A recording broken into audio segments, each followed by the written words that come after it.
Hey guys, I'm back. Again, I am rough, so please, I'm gonna go get a haircut today. Yeah. Anyway, so I'm gonna tell y'all about my BMT experience. Might be kind of long. Again, kind of bootleg because I really ain't editing or anything like that. So y'all gonna get it real raw and uncut right now. But so let's see. Zero night. Let's start at zero night. Cause zero night. It was yelling. It was a lot of like hurry up, do this, do that. Like, yeah, I was like, what did I sign up for? But it wasn't horrible, y'all. So we was in our civilian clothes for about 2 days. I want to say, and we went to first clothing issue, and that's where we got our ABUs, our PT gear, socks, PT socks, ABU socks. Um,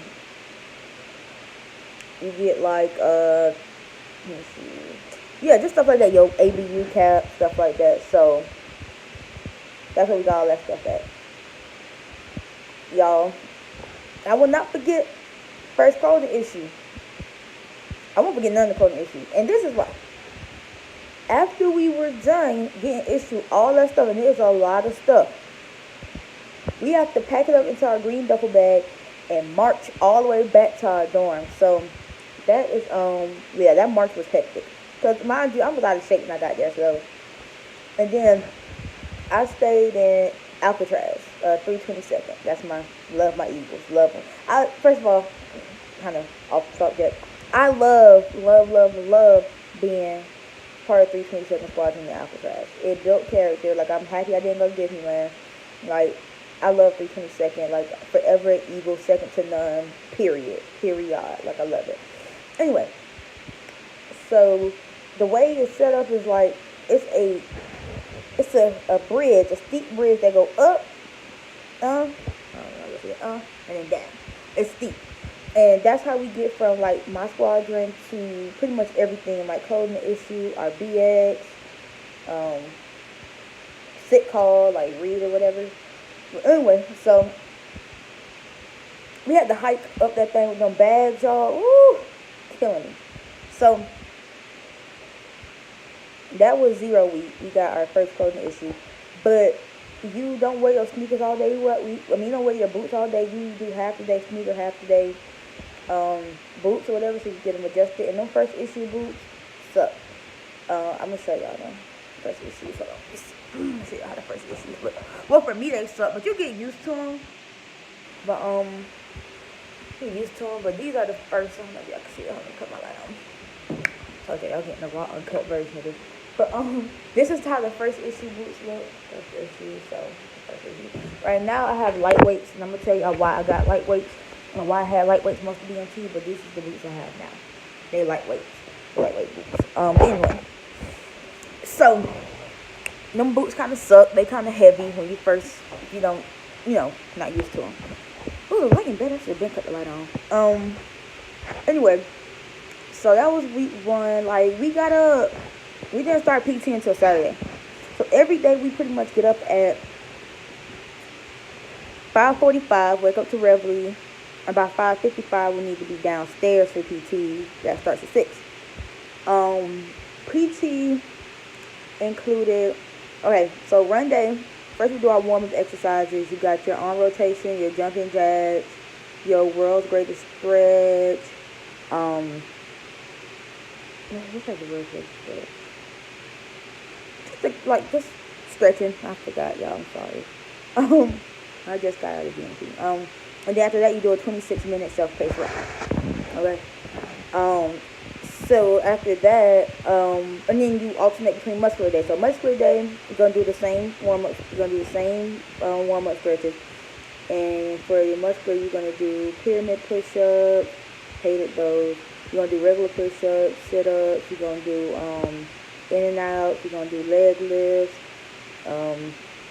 squat thrust, jumping jacks, more arm rotations. That's pretty much that.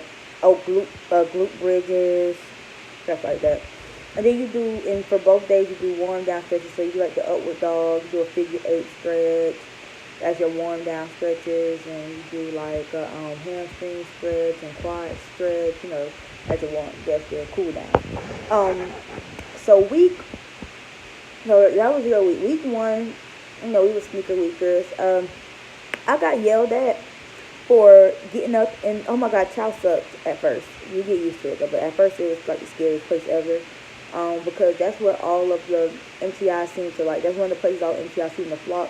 And that's like their favorite place to yell at trainees, because you have to, when you go through the line, you have to do side steps with your heels, 12 of your side steps, heels together, face forward, hands on the tray. Don't look nowhere. Make sure them heels come together. Make sure they can feel the inside step. They will chump you. And then you have your child runner, and they're going to tell you where to sit. They're going to tell you front ma'am or back ma'am, and you have to reply, front ma'am, thank you ma'am, or back ma'am, thank you ma'am. Make sure you're saying ma'am or sir, depending on who you talk to, they will chump you.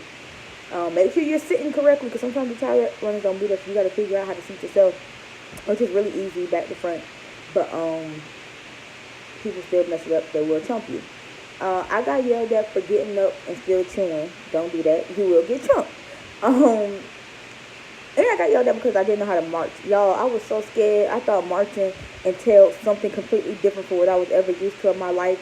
And so instead of me doing coordinated arm swings, which is like where my left leg go forward, my right arm go forward, like how we just walk regular, I was doing the same arm and the same leg. She was like, trainee, you don't know how to walk. And I was like, man, I'm trying. It was bad. Make sure you use your reporting statements. Sir, ma'am, trainee, such reports order. It's different in tech school. I'm getting to that in a minute. But that was pretty much week 1. So this is where my particular journey gets interesting. Saturday of week 1, because each week starts over on a Sunday. Saturday of week 1, we took our first initial PT test. Your requirements for your first initial PT test is you have to do at least 5 push-ups, 9 sit-ups, and a mile and a half in 21 minutes. So I ran my mile and a half in 18 minutes. I did 3 push-ups, y'all. Ooh, I told you I was going to struggle at first. And I did 20 sit-ups. So that following Monday, because Sunday is like a free day, like we just be there. It's not a free day, like no MTIs are there. So we just go to church and they leave our dorm people like list of stuff they want us to do. But anyway, so that Monday we did a run day. And I stepped down wrong, and then I popped it in the back of my kneecap. Here's where my journey gets in. I go to the hospital. Basically, they put me on crutches. Scheduled me for next week. Me still hurt, and they didn't know what it was, so they scheduled me for MRI 2 weeks after that. So mind you, this is BMT. It's only 7 weeks we got in here. So basically, I was hurt pretty much my whole BMT journey. So that's what made it real difficult. It was like hard or whatever. Because I was hurt. So they finally did the X-ray, figured out that my kneecap was off track. But I still was on the waiver. Couldn't march, couldn't run, couldn't do nothing. I was pretty much sitting up in the dorm. But I can still let y'all know what happened. Like week two we just full out into sneakers. Nothing really important happened week 2. We got like penicillin shots, we still getting our shots and stuff like that. Week 3 we got our name tapes. And that was pretty much the biggest. That was second clothing issue. You get your name tapes and you get your dress blues. Get them fitted. That was like horrible because it took forever. Because I got like a little bit of hips, a little bit of but so they gotta make sure they're tailoring it, and they make you go through like 5 different, 7, 8, 9, 10 different pair of pants. Then they'll tailor it. Then you have to retry it, and if it's still not good, they'll tailor it. So you're just there for like all day. Like it's horrible. And the thing is, because I was hurt, I had to make up second clothing issue with a different flight. Like I was making up a whole bunch of stuff with different flights. So I pretty much know everybody around here because they done seen me. I done been in their flight. But 4th week was C-burn. I was still on crutches by that time. But you can't go to C-burn in crutches. So when my flight went to Seaburn, I couldn't go because I was still on crutches. But I happened to get released off of crutches like that same day. I ended up making up Seaburn with another flight. So Seaburn's 4th week. It wasn't that bad, y'all. Seaburn wasn't that bad. You go in there, it's really like this. You go in there, you scream your important statement. I don't even think I finished mine. Before it was like, get out, get out, get out. Your eyes burn a little bit, but once you do the 2 laps around the thing, your eyes, they don't burn no more. Like, it's not really bad. So week 5, I was still on the waiver. I was still on the waiver. I just was off my crutches. I still couldn't march, still couldn't do nothing else. Low crawl, none of that. So in the week 4, we did fest procedures. So basically, fest procedures is getting ready for beast. And that's when you learn how to protect, like if somebody coming up to your entry control point, you know how to, you tell them like, hold, stop there, you learn that. You learn how to hit them with the gun, stuff like that. I mean with the weapon, excuse me. Hit them, knock them out like that. So we did that for fest procedures, and we learned first aid as well. We learned first aid 3rd week, so it's like knowing how to whatever. I had to make that up with a different flight because I was hurt. I did fest procedures with my flight, barely. Week 5, they went to, so here's the thing. So at the end of week 4, I was told they were going to clear me. I went to physical therapy. I was like, they were going to clear you, but you need to come back Monday, the day of beast. And we're going to clear you the day of, and you just take the late bus to beast. I'm like, okay, cool. I get there. The man not even there. He had a family emergency. His wife just had a baby. He's not even there. So guess who couldn't go to beast with their flights? And then the next day when I went back, they still like, oh, he's still going. I'm like, what? Y'all, I need y'all to clear me. I need to take because I didn't take my 3rd week PT test, and I really need to take it. It's 5th week. I still ain't take a 3rd week PT test. So I had to go through my first sergeant just to get them to help me get clear with them. I did a 15-minute run test showing that my kneecap was good. I'm good. So I ended up still couldn't go to beast that same week. I was a beast holdover. So what I did was I stayed with a 6-week flight and did 6-week stuff. And so my 6th week I was going to do beast. So basically all 6 week was learning, like finishing up ELC study material, wearing your blues for the first time. I watched them while they took their 6 week. I took my 3rd week PT test and they took their 6 week PT test.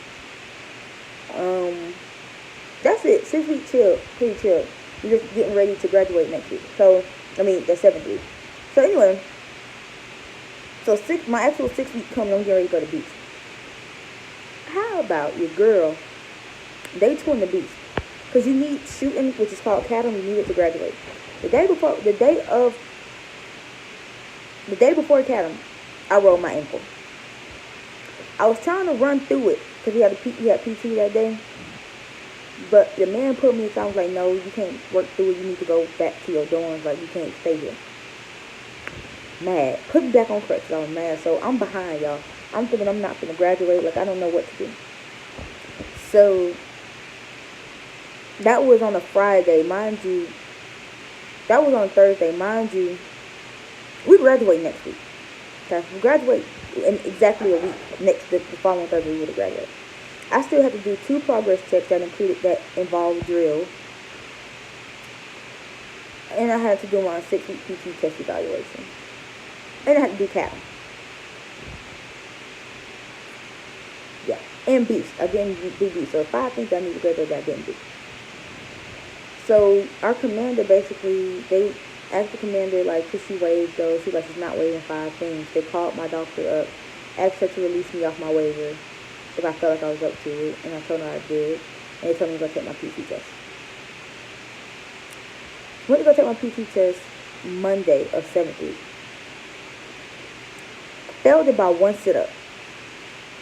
Mad. So they was like, okay, that's cool. We're gonna send you to CADM tonight. You can go ahead and shoot. We test Wednesday, the day for the airman's run for your PT test. Waited for the bus for CADM, never came. So I ended up having to do my PT test Wednesday morning. Passed it, 13:03 run time, 42 sit-ups, so there wouldn't be no issue there, and 26 push-ups. And I went to CADM, and my first sergeant and a wingman, my first sergeant and his wingman drove me to CADM so I can go to CADM and do CADM to graduate. So it was stressful. I did all of this the day before it was time for me to graduate. My family was flying in that night. So it was like I had to pass. Y'all, PT, just give your all in PT. We had a few people, we lost a few people to PT. We lost a few people to MedHold. Let me tell you about MedHold. Do not go to Reed, which is the hospital, unless you're dying. Unless you're physically dying. Because they will push you back so much, and they will give you crutches, and they will diagnose you with stress fracture quick. You know how many people, it was like so many people that got jammed up for going to Reed, couldn't graduate on time. Unless you're physically, like, your leg is about to fall off your body, don't go. I'm sorry. Push through it. Like, maybe this is bad advice, I don't know, but this is just my experience. They helped me up so bad because they kept putting me on waivers, and I told them I was okay, let me just do it, because I can do it, which I did do it, like, even though I was, like, hurt, but whatever, like, I wasn't that hurt to where y'all need to put me in MedHold. They'd be quick to put somebody in MedHold. They'd be quick to diagnose with a stress fracture. If you got a stress fracture, that's automatic MedHold, and they're going to review your case and see if you have pre-existing condition, or they're going to discharge you. One of our girls got discharged, another one got the med, and 2 of them went to MedHold. So if you're hurt, push through it. Unless you physically just cannot, like, get up and walk out the damn bed because your leg gonna fall off, or your head is, like, literally, and even if you, and sometimes I even feel like even if your head fall off, just pick that bitch up and run with it, because you don't need to go. But that's just my advice on that. PT, Bmt is what you made of. I made a lot of, like, close friends, a lot of people who, like, gonna be my girls for life, like, period. So graduation was lit. Got to see my family, got to see my son. The next week we go to what's called Airman's Week. So the Airman's Week dorm is right by my squadron. You pass everything and you go and you get mixed up with another girl flight or whatever. That was cool because I made more friends. Airman's Week is what you make of it. Airman's Week is basically just you learn about being a professional airman. Just basically trying to help you transition from BMT to Tech School, which I can tell y'all right now, it's a whole nother world at Tech School. I only been here for a couple of days, but it's a whole nother world. So it's basically just trying to set you up with scenarios, underage drinking, fraternization, sexual assault. Like, what would you do in those situations? Because, sorry y'all. So, it's just trying to set you up for what would you do, like, if you're in that situation. That's what Airman's Week is. This is what you make of it. That's the first time we really got to be back with the boys. So a lot of people were happy. Like, the boys were happy. They were around the girls. Girls were around, whatever. So Tech School. So again, I'm at Shepherd Air Force Base. I am munitions. I build bombs, essentially. It's my job. Oh, Mary Wine. Sorry, y'all. So third week, if you go in as an open, I'm sorry, just back to BMT. Third week, if you go in as something like an open general, open mechanical, open electrical, open administrative, that's when you'll put your list down of what jobs you want. But you won't find out, you won't get your orders until 7th week, till like the day before you graduate, to know what job you got. But munitions was my number one choice and I got it. So I just lucked out. It's the boy in my class, munitions was his 12th choice. He got it. So it's just luck of the draw, I guess. Whatever the Air Force needs. And then you also do your dream sheet for when you get your orders of what job you got, you get to do your dream sheet to show you what basis that job is available at. So I still got my dream sheet. Let me get my dream sheet. What places I chose. Y'all see I just had some pizza rolls. Don't mind my sodas. I haven't had soda in so long, so I'm kind of binging. But I'm balancing it out with water too, because I gotta stay hydrated. But good morning. Get my dream sheet out for y'all. Because I did keep it. Sorry, y'all. I told y'all this video is going to be a slightly bootleg, but still love y'all. Alright. For a second.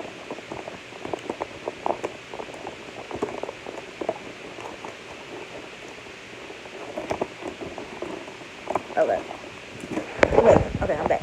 So I got my dream sheet. This is how the dream sheet looks. Nothing special. So on one side it has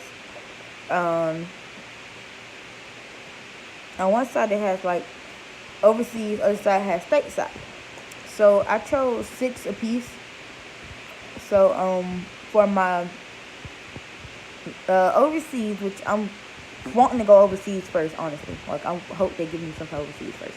I have Yokota Air Force Base in Japan, Kadena Air Force Base in Japan, and Misawa Air Force Base in Japan. My first 3, because I really want to go to Japan. Hickam Air Force Base in Hawaii. Aviano Air Force Base in Italy, and Livorno City, Italy.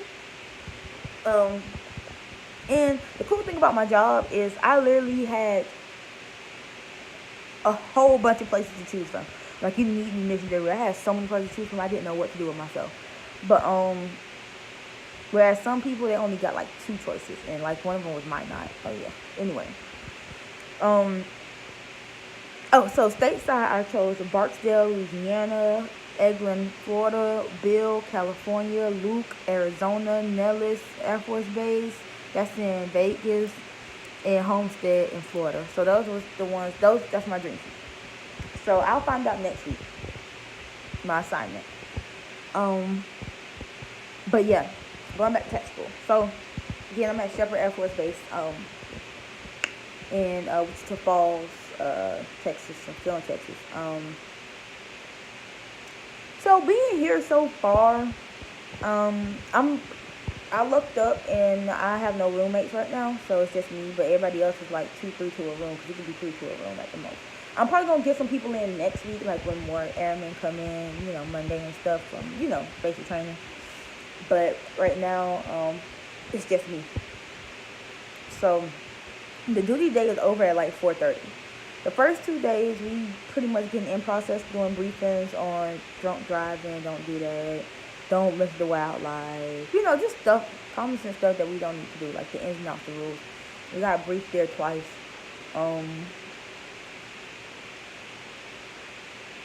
And so that was that. And today we actually started, so Monday, Tuesday, and Wednesday, like that's what, and Thursday, that's pretty much what we did. And today, Friday, we actually started our class is straight. So duty day ends at like 4:30. After we get done with the duty day, we pretty much do whatever we want. We get to go on base or whatever. But the thing is, like, okay, you got 2 phasing periods. BTP is what I'm in now, so that's my first phase. I have to go everywhere in ABUs. Unless I'm going to like the gym or the pool, I can wear my PT gear. You can't have your phone until the end of the day, so your phone got to stay in your dorm. We got to march everywhere. That's just the Shepherd-wide thing. I don't think other bases do that, but it's Shepherd. We got a lot of craziness going on, so we kind of a little bit more strict. Like in the difference between like BMT, you have to be in bed at 9, but here like our curfew is 10 o'clock on the weekdays and like 12 on the weekend. So this is my weekend. I'm off like tomorrow. I have nothing else. Like I'm off for the days, but I'm gonna be like volunteering because I'm trying to be a TIL rope, which is like a sexual prevention leader. Like I'm trying to do that because that's something that's like near and dear to my heart. But so I'm doing some volunteer hours to get that rope or whatever. So I'm gonna be kind of busy tomorrow, and I'm going to the pool. But you get a lot more freedom and stuff like that. Once you go to ATP, I believe it's called, you can wear civilian clothes, you can go off base and stuff like that. But you have to wait like 28 days, and you have to make sure you got to pass room inspections, open ranks, the academics got to stay up. It's requirements. So I'm still kind of getting into the gist of everything, but tech school is pretty lit. Pretty lit, what you make of it. I'm trying not to. A lot of people are being like boy oriented, boy crazy. I'm not really. Like, yeah, it's nice you get to see boys now because you've been around 43 other girls, but I'm really focused on trying to get out of here because this is my only job. Like, they stress that too. Like, this is your only job here.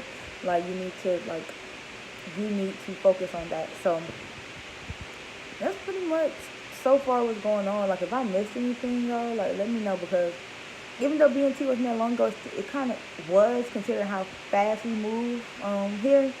So a lot of stuff I might have forgot. But if I missed anything, like, let me know. Oh yeah, we do still do PT Tech School 3 days out the week, Tuesday, Wednesday, and Thursday. Still have, you got a PT test here as well too, and that's also counting towards whether you phase or not. So that's another thing. Like only a test of what Shepherd Air Force Base does. I heard the other ones don't really do aren't as strict as us, but that's about it, y'all. Like I said, if there's anything I missed, let me know. Your girl made it. Your girl, I can make it. You can make it. You can make it for real, for real. Like one thing that being here taught me, like I used to always doubt myself, like of my abilities and what I can and cannot do, and so I don't try because I feel like I can't do. But being here and accomplishment, like I really feel like I can do a lot. I feel like I can do everything, anything I put my mind to. And I think it taught me is respect for women. And the reason why I say that is because my NTI, he set the boundaries with our brother flight, period, that there was no disrespect going on, or you have to deal with him. All the dudes here are extremely courteous. They're so nice. They're so, I don't know about y'all, but it's just something that I'm not used to. Not that I'm not necessarily used to, but but for the most part, it's always an ulterior motive when somebody's like just genuinely nice to you like that. But with them, it's just something that it's just instilled, and so it makes you don't put up with nothing. Being in the military, you don't put up with nothing. You know what I'm saying? Like, you don't, being in the Air Force, period, like, I don't put up with nothing that I don't feel like I deserve, because they give you the floor to make sure that if you feel treated unjustly or anything like that, like you can always say something, like doors are always open. And I feel like that because my chain of command, I could tell that they cared about me because they worked hard for me to graduate. So I know that when they say like that they care about us, they do. So being a part of this, and I've so many values, so much stuff that I did learn being here, and I've made some real genuine bonds and real genuine ties with people. Like everybody here, like we may not be best friends, but like we have so much respect for each other because like we all here for the same thing. We all have the same mission, and when you have something like that deep seated in you, like even though I came here for my own personal reasons, being here now, like I want my team to win. My team is the Air Force, and I'm gonna do whatever I can to contribute to that mission success. So that's just what I learned, and that's just what I took back from it. And being a part of something bigger than myself is really doing me a lot of good. So I mean, I would suggest this to anybody who's trying to make a change. So that's it, y'all. Anything else, let me know. I'm going to try to keep you updated on where my station, where my assignment is, things like that, okay? Love y'all. Peace.